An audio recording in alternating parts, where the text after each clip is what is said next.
माननीय किशोर कुमार पगला जी जो है मशहूर हो गए, पूरे देश में हो गए। तो शुरू से ही मांगते रहे। जब विधानसभा 22 का चुनाव हो रहा था तो उसमें उन्होंने कहा था कि बहन जी हमें टिकट दें, सारे टिकट जो है कि देती है, जीतने के लिए टिकट मुझे हारने के लिए था, वो मौका नहीं। जो काफ़ी आदमी संघर्ष किया, पूरी ज़िंदगी उसमें गंवा दिया, अगर वो ऐसा कह ही रहे थे, निवेदन ही कर रहे थे, तो हमें तो यही है भाई कि उनको दे देना चाहिए था।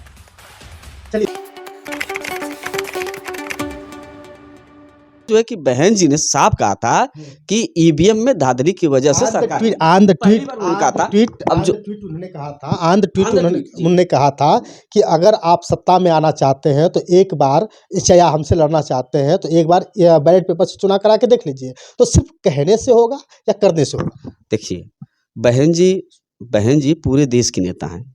बहन जी को उत्तर प्रदेश में, दिल्ली में, कलकत्ता में, तमिलनाडु में, केरला में, जहाँ भी आप जाएंगे इतना वर्क है। हमारे पार्टी की सबसे बड़ी नेता वो है। हमारे पार्टी में ऐसा नहीं कि 10 नेता हैं, 20 नेता हैं, बड़े राष्ट्रीय नेता हैं। सिंगल एक 20 नेताओं, 50 नेताओं, कांग्रेस में देख लीजिए, भाजपा में देख लीजिए, 50 नेता हैं, राष्ट्रीय स्तर के नेता हैं। वो 50 जगह जाते हैं, तो उनका जो है कि उनके पास पर्याप्त समय है। लेकिन सिंगल जो नेता है उसको जो पूरे देश में जाना है, तो उसके पास इतना समय नहीं है कि हर बिंदु को लेकर के जब चाहे तब सड़क पर उतर जाए। किसी को तो दिल्ली के प्रदेश अध्यक्ष होंगे, दिल्ली में कोई प्रदेश अध्यक्ष होगा, यूपी में कोई प्रदेश अध्यक्ष होगा, प्रदेश अध्यक्ष होगा, विधानसभा अध्यक्ष होगा, ये अध्यक्ष क्यों नहीं जाते?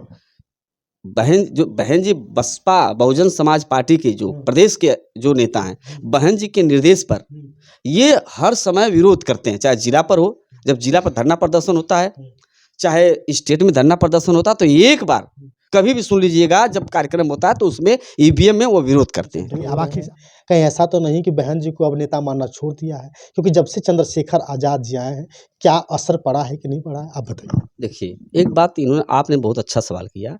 देखिए, बहन जी और माननीय कांशीराम साहब जब देश में राजनीतिक तीसरी शक्ति पैदा कर दिए, तो उस समय इनसे नाराज होकर के उन्होंने पार्टी से हट करके पार्टी भी बनाया, दूसरे पार्टी में भी चले गए।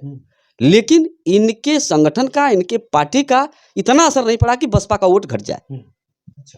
लोग ये कहते हैं कि भीम आर्मी के आने से बसपा का वोट घट रहा है। ठीक है, मानते हैं हो सकता है घटा होगा, लेकिन जो भीम आर्मी के आने से जितना ज़्यादा घटने की लोग उम्मीद करते होंगे, मुझे लगता है कि जो बहुजन समाज पार्टी, हम बहुजन समाज पार्टी में आज नहीं है, जो बहुजन समाज पार्टी में जो संगठन के जिम्मेदार लोग हैं, जो जिम्मेदारी देने का काम करते हैं, उनका जिम्मेदारी देने का जो तरीका है वो सही नहीं है, जिसका नतीजा है कि पार्टी का कुछ जनाधार इसके वजह से। बसपा में थे तो कम से कम 25 साल अस्थायी रूप से रहे, काम किए। जिस गांव के लोग जाते थे, उस गांव के लोग 20 साल तक इनके विवेक को समझे, बूझे और ये समझाते थे, बुझाते थे अस्थायी रूप से, तो इनको ये नेता मानते थे और ये किसी को समझा पाते थे और इनके पास पर्याप्त ज्ञान था। बहुजन मिशन की बात ये लोग जानते थे, बहुजन कैडर की बात जानते थे, बहुजन महापुरुषों का ये संघर्ष जानते थे और ये बताते थे। लेकिन आज के समय में 5 साल के लिए कोई आया, काम किया, तब तक वो हट गया, पता नहीं कहाँ चला गया, तब तक दूसरा आ गया 3 साल के लिए, वो चला गया, 4 दिन के लिए कोई आ गया। जब तक ये बहुजन समाज पार्टी को समझने का इसके पास क्षमता बन रही है, जब तक ये मिशन को जान रहा है, जब तक जो है कि महापुरुषों को समझने का इसके पास विचार आ रहा है, तब तक वो हट जा रहा है। ये बताइए कि परिपक्व आदमी जब तक नहीं होगा और परिपक्व होने के बाद अस्थायी रूप से उसमें जब तक नहीं रहेगा, तब तक दूसरे को क्या समझाएगा, जब खुद नहीं समझ पाएगा। तो पहले जो लोग थे, पहले 10 साल 20 साल लगातार पार्टी में रहा करते थे, 20 साल 25 साल लंबे समय तक रहा करते थे, तब जाकर के पार्टी में जो है कि वो समझाने में कामयाब होते थे, दूसरे समाज के लोगों को भी जोड़ पाते थे। अब तो उसको पता ही नहीं कि बहुजन समाज पार्टी है क्या, बहुजन समाज पार्टी का मिशन क्या है, पार्टी बहुजन समाज पार्टी का जो है कि किस लिए लड़ रही है, वाम सेप क्या है, DS4 क्या है, और बहुजन समाज पार्टी क्या है, और जो है कि महापुरुषों ने क्या काम किया, सामाजिक परिवर्तन किसको कहते हैं, पता ही नहीं उसको। सामाजिक परिवर्तन एक बहुत बड़ा सवाल है। कहीं न कहीं मान लिया जाए इस बात को लेकर के, अगर लोग लगातार काम करते रहें, अगर कई दिनों तक काम करते रहे, तो कुछ न कुछ इनका मजबूत पक्ष मिल पाएगा। जब से होश संभाला हूँ, करीब 28 साल हो गया बहुजन समाज पार्टी में। सवाल सबसे बड़ा ये भी है, मैं 28 साल से मैंने जब संभाला तब से बहुजन समाज पार्टी में काम कर रहा हूँ, लेकिन मैं उत्तर प्रदेश में सबसे अधिक मतों से मेरी बिटिया चुनाव जीती, जबकि उसकी उम्र कम है। कम उम्र होने के नाते सबसे कम उम्र में सबसे अधिक वोट से पूरे प्रदेश में हमारे क्षेत्र की जनता ने हमारे ऊपर बड़ी कृपा किया कि वो एक लोकप्रिय बनाया प्रदेश स्तर पे। तो यह अंदाजा लग रहा था कि भाई ये काफी दिन से 27-28 साल से पार्टी में सेवा कर रहे हैं, संघर्ष कर रहे हैं, हो सकता है इतने लोकप्रिय हिसाब से चुनाव जीते हैं तो पार्टी इनको बड़ी जिम्मेदारी दे, पार्टी इनको जो है कि विधानसभा का प्रत्याशी बना दे।